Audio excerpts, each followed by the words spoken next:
السلام علیکم ورحمۃ اللہ وبرکاتہ۔ کیسے ہیں آپ؟ امید کرتا ہوں بخیر و عافیت ہوں گے۔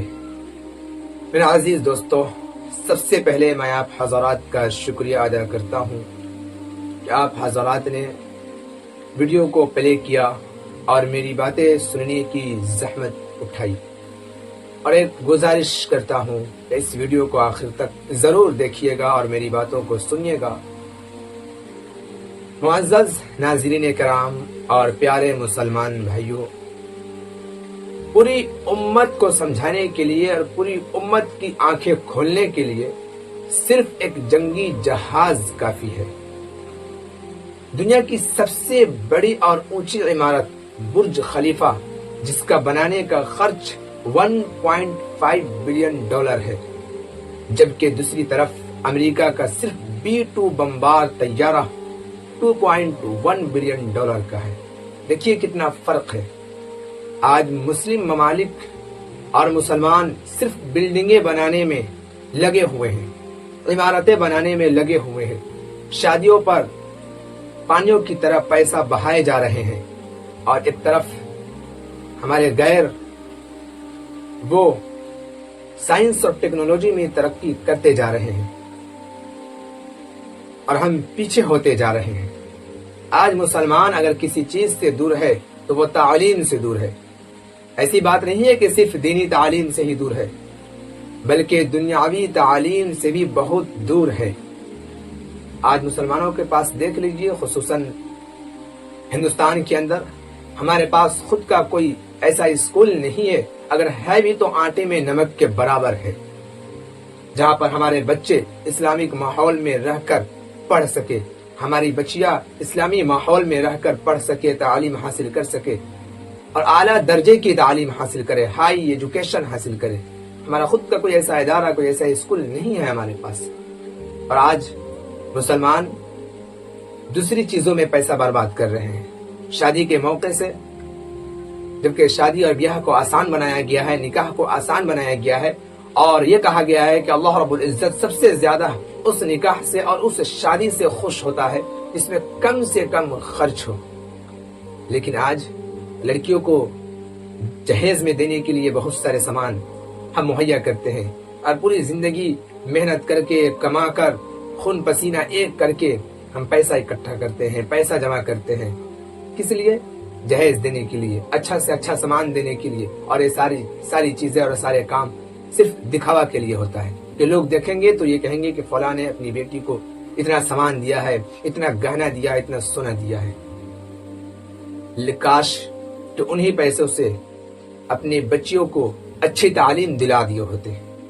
اگر آج مسلمان ایک جٹ ہو جائے، متحد ہو جائے، اور جو کچھ لوگ آگے بڑھ رہے ہیں، محنت کرنا چاہ رہے ہیں، ان کا سپورٹ کرے، ان کی مدد کرے، تو آج ہمارے پاس خود کا اسکول ہوگا، ہمارے پاس خود کا ادارہ ہوگا، جہاں پر ہم دینی تعلیم اور دنیاوی تعلیم دونوں دے سکتے ہیں، بنا سکتے ہیں، پائلٹ بنا سکتے ہیں، انجینئر بنا سکتے ہیں۔ اسلامک ماحول کے اندر رہ کر جب ہمارے بچے بنیں گے تو ان کے اندر اللہ اور رسول کی محبت بھی ہوگی، اور انشاءاللہ وہ آگے چل کر دین اور دنیا دونوں کی خدمت کریں گے، قوم و ملت کا کام آئیں گے، اور ہمارا معاشرہ اور ہمارا سوسائٹی ترقی کرے گا، ڈیولپ کرے گا۔ لیکن نہیں، ہمیں ان چیزوں کی فکر نہیں ہوتی ہے۔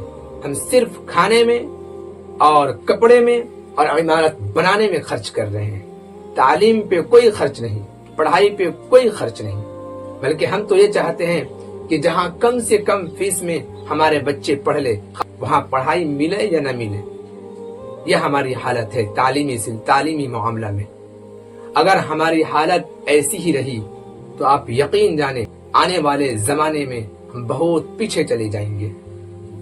ایک زمانہ تھا کہ مسلمانوں نے اپنی محنت اور اپنی کوشش کے ذریعے سائنس اور ٹیکنالوجی کو ترقی دیا، لیکن جب مسلمان بلڈنگیں بنانے میں، عمارت بنانے میں اور سیاست کرسی کے لیے لڑنے لگے اور سطح کے لیے لڑنے لگے، اور اس طرح آپس میں لڑائیاں شروع ہوئی ہے، تو غیروں نے اس موقع کا فائدہ اٹھایا اور ساری چیزوں کو اپنی زبان میں منتقل کر لیا، اور اس کے بعد اپنا نام گھسیڑ دیا، اپنا نام ڈال دیا، اور دنیا کو یہ بتایا کہ لو سائنس کی شروعات ہم نے کی ہے، فلاں چیز ہم نے ایجاد کیا ہے، اور اس طرح کر کے یورپ اور امریکہ آج پوری دنیا پر غالب ہے۔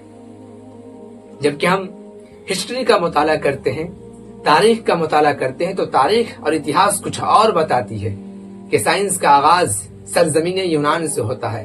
بہرحال ہمارا ٹاپک یہ نہیں ہے، انشاءاللہ کبھی دوسرے موقع سے دوسری ویڈیو میں ہم اسلامی تاریخ آپ کے سامنے رکھیں گے، اور سائنس اور ٹیکنالوجی کی تاریخ کیا ہے، اس کا آغاز کہاں سے ہوا ہے، اور کس نے اس کی شروعات کی ہے، اور کیسے یہ علوم، یہ سائنسی علوم یورپ اور امریکہ کیسے یہ پہنچے ہیں۔